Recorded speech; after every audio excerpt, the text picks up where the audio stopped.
Stand up. Somebody stand up. Somebody stand up. Somebody stand up. Awesome. Here's $10. There. Yeah. Oh. All right. Somebody else stand up. Somebody else stand up. Somebody else. Sorry. Leader, supporter. I'm sorry. That proved my point. Romans, I do not come here to tell you to argue for leading because leading is popular or leading is easy. There is no way to lead someone on Twitter. Support is as abundant and useless as grains of sand, and supporting mightily endures. Why? Because we can't like get our arms around why it's evil. That is why I am here, Romans. Okay, so we can all support a good cause. Isn't that nice? Let's support a good cause. And it's not really bad if the cause we're supporting is like a cult or a war crime, because it's not our fault, right? We're just like waving little flags, right? Leading has gotten a bad rap. Okay, I'm not supposed to touch that. Okay, I'm gonna defuse these bombs. Hitler, Stalin, Kim Jong-un, let's just get them out of the way. These were terrible men with terrible ideas, all right? And the power of leadership is bad, right? No! No, audience, leading is not bad. Supporting is the problem, because without supporters, Adolf Hitler is an out-of-work postcard painter with a self-published book. Without supporters, Kim Jong-un is an overweight man with weight-related knee problems, a very small face, and a high and tight haircut. Okay? Supporting is the problem. The only difference between the man screaming outside my window and Benito Mussolini is when the man screams outside my window, I don't follow him to Africa. Supporting, man, that's the problem. Okay, I'm taller than this. Okay, I've recently become involved with a German, and here's what a second date with a German, if you're me, is like. Wait a minute, so your grandparents were Nazis? So seriously, to which they say the thing that all Germans say, which is that, yes, everyone's grandparents were Nazis.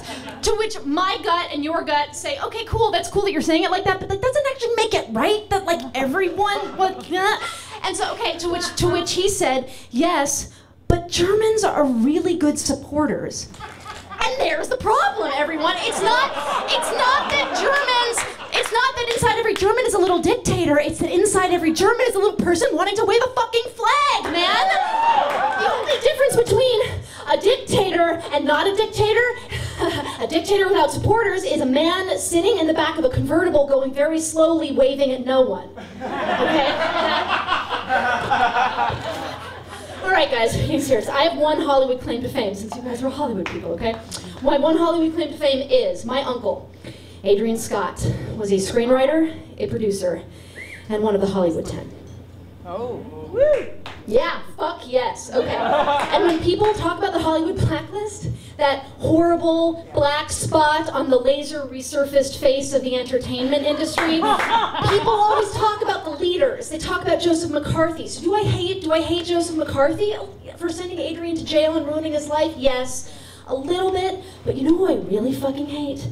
Elia Kazan. Yeah. I fucking hate Gary Cooper. I hate Edward Dmytryk. People in positions of power who knew that communism wasn't a threat, but who supported the blacklist anyway, because the blacklist is just a list, man. It's just a thing called Red Channels. It's a little booklet. It's printed out, and the people who support it made it real. It takes heads of movie studios and producers and actors who are afraid of their jobs to not stand up, to support, and therefore ruin someone's life. Dude, Joseph McCarthy didn't walk into RKO and say, I demand that you fire Adrian Scott. It was the head. It was the leadership who leadership could have prevented the blacklist. Leadership actually ended it, right? Joseph McCarthy wasn't like, okay, communism solved, bye-bye everyone, it's been real. What ended up happening was that people led a protest against him. They stood up against him, and he turned back into the bitter, isolated, weird congressman that he began. You know the awesome thing about America, you guys? It's cool, man, there's a happy ending to this. We are all of us, many of us, I'm not gonna all, but descendant from leaders. I'll just speak for myself. There was a tiny 4-foot woman, and her name was Luigi, and it was like 1910, and she was like, hey everyone, family in Italy, let's go for 2 months to a place we've never been to. Who's with me.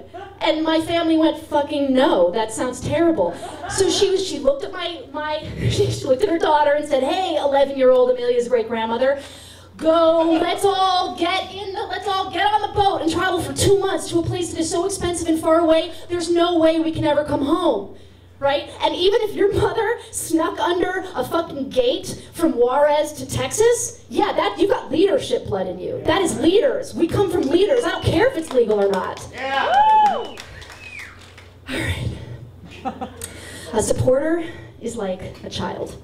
They feel comforted and carefree in the knowledge that someone else is taking care of this very important thing to them. And I don't doubt that they find it important.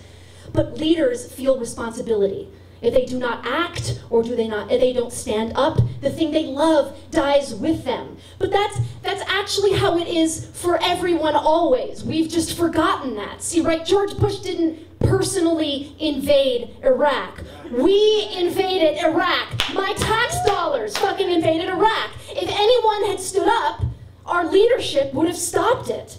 You have to behave as if the battle is lost and won with your vote, that you are the leader, your action, right? Don't just like support women's rights, lead women's rights. Take a little act, do something, act, stand up, sign your name to it, and put it somewhere. Lead me, beautiful audience, lead me. I need you. Thank you.